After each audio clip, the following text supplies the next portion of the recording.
ಆ ಪ್ರಶಸ್ತಿಯನ್ನ ತಾವು ಸ್ವೀಕರಿಸಬೇಕು.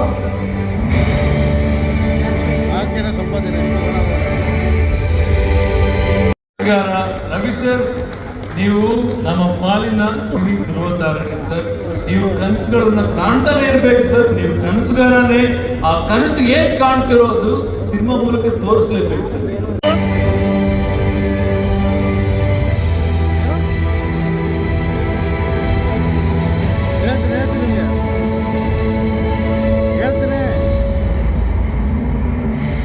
ಈಗ ನಮ್ಮ ಗಣ್ಯರ ಕೈಯಾರೆ ಆ ಪ್ರಶಸ್ತಿಯನ್ನ ತಾವು ಸ್ವೀಕರಿಸಬೇಕು.